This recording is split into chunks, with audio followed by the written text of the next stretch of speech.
du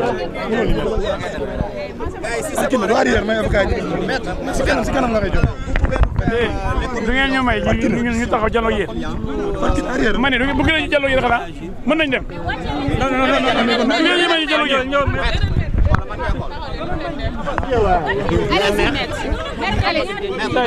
avocat yi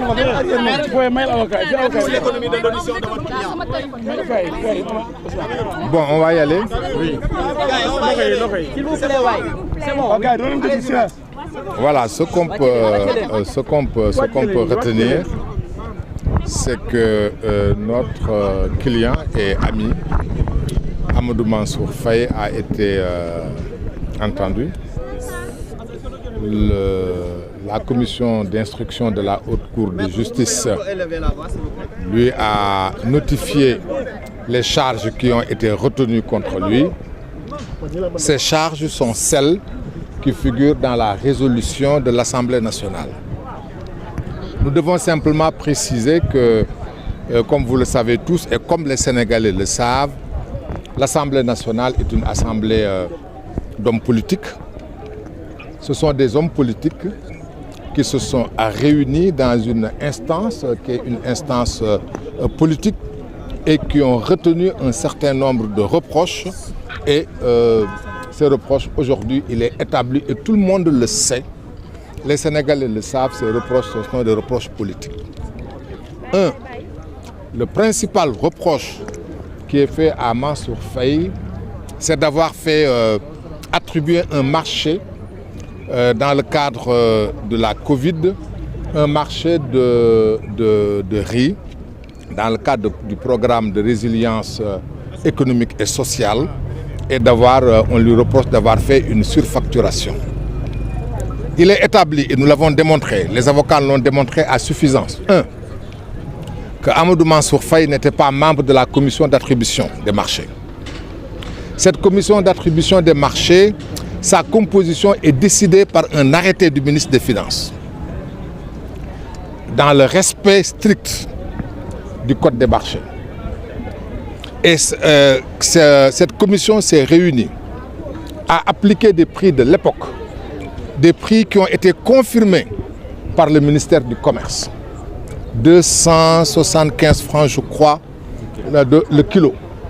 à l'époque. Et M. Mansour Faye n'a pas fait le marché, il n'a rien fait. Nous avons prouvé, et est à suffisance, qu'il n'est absolument à rien intéressé, ni dans le marché, ni dans quoi que ce soit. Ça, c'est la première chose. La deuxième chose, nous avons démontré à suffisance, et nous avons prouvé avec éléments à l'appui,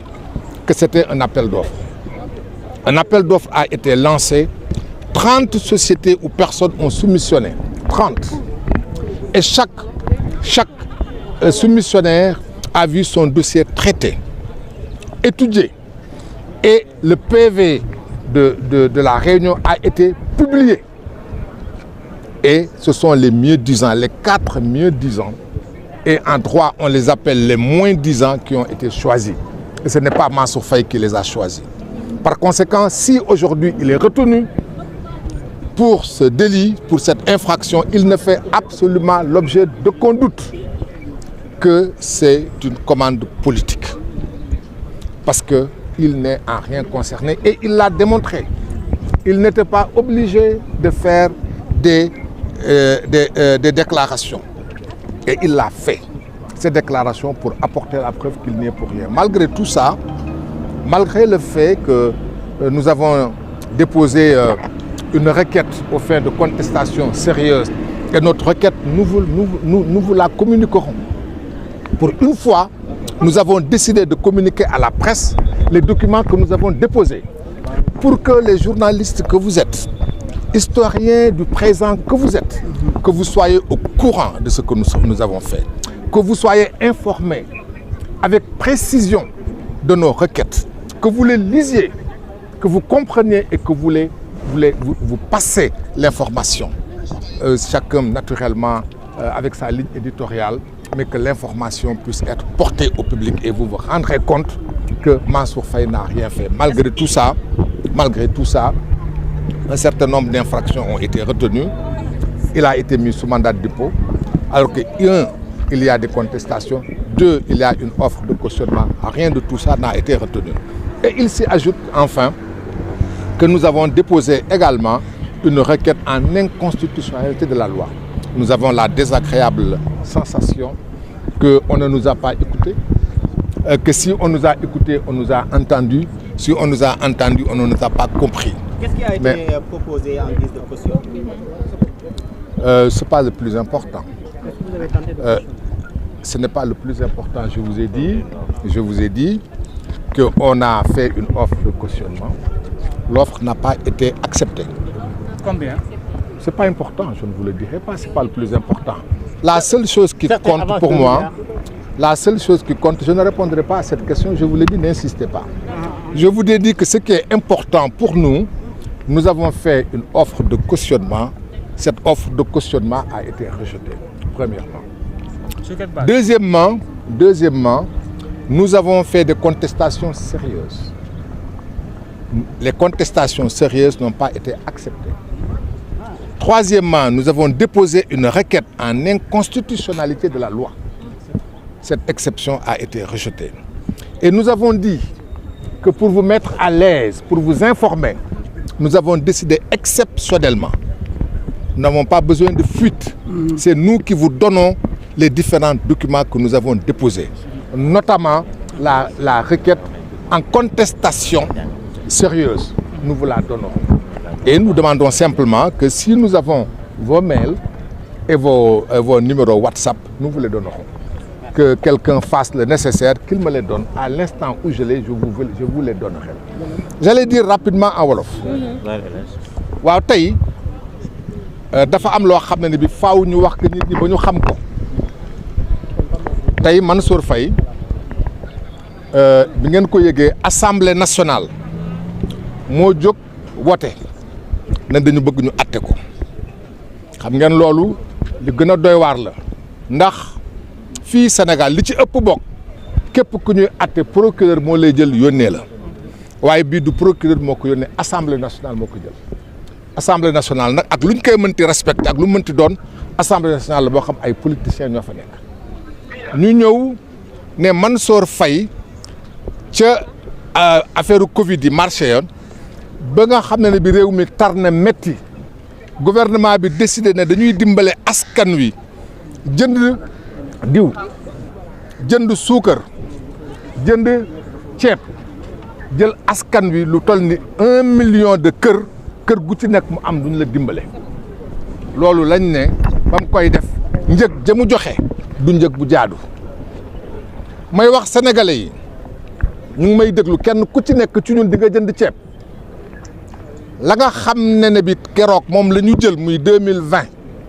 ceeb kilo 275 le gouvernement bi jënde ñu ne kilo boobu bañ koy jënd mu di tonne bi 275 000 commission la ñu jël Sénégal du lu neex nga def dañu am code ñu koy woo code des marchés publics code des marchés publics boobu lépp loo xam ne bi nguur gi gouvernement bi moo koy jël foofu lay lalu code des marchés publics dafa may ministre des finances que ministre boobule fépp foo xam marché am na fa marché mooy loo xam ne bi ab contrat la lu ñu fay liggéey dañ koy def commission boobule ministre bi bokk ci yoon moo ne ministre bokk ci pour gouvernement bi ñetti nit la ñoo xam ne bi ñoom ñooy siège bañ ko defee ñu ñëw bind ne gouvernement dafa soxla 1000 tonnes de ceeb ana ñi nga xam ne bi bëgg nañu bokk ci marché bi bañ ko defee ñu jël ko yóbbu ko Soleil yóbbu ko ci yeneen journal yi bañ ko yóbboo ci journal yi mu am fanweeri société ak nit yu tontu ne ñoom bëgg nañu bokk ci marché bi kenn ku ci nekk jël sa dossier nga déposé ko ba ñu déposé seen dossier commission bi xayma ko jàngat ko mu ne li ma gis am na ñeent ci société yooyu la ñoom ñooy li ñuy tubaab di wax moins 10 ans ñoom la seen seen njëg gën a baax ci njëg yi mu njëg boobu mooy kilo ceeb bi 275 la ñu jënd commission boobu Mansour Faye bokk ci ba muy liggéey fekkeewu ko ba ñuy xalaat fekkeewu ko ba ñiy soumissionné di def ñiy bëgg jaay bu ñuy def fekkeewu ko commission bi daje jël ñeenti société ne ñii ñoo gagné bu ñu gañee ñu wax ko ba tey yoonam nekku ci mu jël procès verbal bi jël ko yónnee ko ministre des finances ne ministre des finances ñii ñoo gañe ñoo daje bés sàngam ci anam sàngam ba ñu dajee lii la ñuy def loolee ñu def jël naa jébbal la ko ministre des finances nangu ko moom Mansour Faye fayul fekkewul fu ñuy fayee yëgul fu ñuy fayee ministre des finances moo fay ba ñuy jox ministre des finances pour mu fay du moom lañ ko jox commerçant yi jaaruñu ci moom ministre des finances lañ ko jox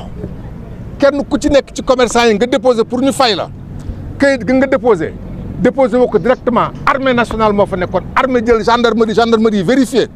gendarmerie mooy xool ndegam yow la nga gagné mooy bokk na ci li nga gagné ndegam la nga gagné bokk na ci ñi nga déposé ñu xool ne déposé nga ko yóbbu nga ko ci mairie jox nga ko ci kër yi gendarmerie tamponné su gendarmerie tamponné ñu jox ministre des finances ministre de finance fay yoon lu ci yoon Mansour Faye yoonam nekku ci yëgul tinul fekkewul waaye dafa fekk ne lu am dañ koy wax Mansour Faye deful dara yëgul tinil lenn la def te la muy def nag du moo ko tey yàllaa ko def mi ngi tudd Mansour sant Faye Marème Faye mooy magam Macky Sall mooy gorom ñu ngi wut Macky Sall mënuñu ko jotuñu ko ñu ngi wut magam jotuñu ko ñu ne ndagam nag jotuñu goro bi jotuñu mag ji moom lañ ko téye ñun loolu la ñu gisuñu leneen lu dul loolu ndax amul benn yoon boo xam ne bi léeg-léeg ñu wax ne moo ko def andi wuñ ci benn firnde ba pare moom ci boppam ak ay avocat dañu andi kayit yëpp ñu wane ko pour que Sénégal yi xam ndagam lu ñuy wax ay léeb la wala ay lippoon la ñun li ñu bind ñun avocat yi li ñu bind dinañu ko jël jébbal ko journaliste yi jottali leen ko ba Sénégalais bu ci nekk mën ko liir mën ko jàng mën ko xayma mën ko jàngat su boobaa kenn ku ci nekk dina xam ne que Mansour Faye dañ ko tàppel nañ ko jàpp nañ ko tooñ nañ ko fa may daanelee olof dafa ne doole moo mën dëgg ba kay olof di wax dama am benn màggatum pël mu ne olof dafa amul kam-kam dak olof dafa am lu mu fàtte li olof fàtte mooy màgget moo gis waxambaane la woon tey am na ay xale yoo xam ay waxambaane lañu bu ñu fàtte mukk dara dinañu màgget lenn rek moo dul màgget dëgg parce que dëgg rek moo yàgg kon mooy kër waaw déedéet xam nga Mansour ñett mbir la def benn bi dafa ñëw liñ koy topp li ne dafa surfacturé mu indi ay këyit wane ne mooy li ma wax lii ba muy surfacturé fekkewul yëgul du moo ko def lu ñuy wax ay weddi loolu lay olof di wax ci tubaab di wax ne weddi yu dëgër ndax soo bañee ñu tëj la ba ci yu mel nii da ngay weddi mais loolee ngay weddi na doon weddi gu dëgër mu indi weddi gu dëgër indi ay këyit wane ne bokkul yëgul tribunal dàq boobu ñaareel ba yoon moo ko wax ne suñ lay topp ne dañ lay topp yoon moo lay teg tuuma am nga sañ-sañ ne damay indi garantie pour ëllëg su moom mooy tayle mën nga tayle alal koppar la wala ay bien mën na nekk suuf mën na nekk kër mu indi ko ñu bañal ko ñetteel ba dañu wax ne cour bi koy atte ni ko yoon waxee muy anticonstitutionnel la fa laluwul ci yoon ndax fii Sénégal lépp loo xam ne bi loi la dafa war a lalu ci charte réew mi ñu ne charte bi nga xam mooy charte bi gën a kawe bi nga xam lépp ci la lalu muy constitution loi bi bokk ci moom tam ñu dàqal ñu ko waaye nag ñun dañ naan ñun ay avocat lañu avocat ñun duñu ay magu xamoon nañ ko duñu ay magu waxoon nañ ko ay magu dañ koy xeex la xeex bi nag yaar la dañ koy xeex fii ci tribunal fépp foo xam yoon may nañu ko fii ci Sénégal ñu xeex ko dinañu ko xeex yoon moo ñu may ñu am sañ-sañ bi Mansour Faye am sañ-sañ bi su d'accordul mu dem ca cour de justice bu Abuja pour que cour de justice Abuja wax ne lii baaxul cour de justice de Abuja gis ngeen ko yàgg na jël ay décision contre état du Sénégal en tout cas dëgg lañ fi nekk suñ ci paree am na loo xam ne bi yoon moo ñu ko may mu di juridiction Nations Unies du ñu bàyyi dara tey jii ñi koy topp jàpp ko def ko doole nañu xam dara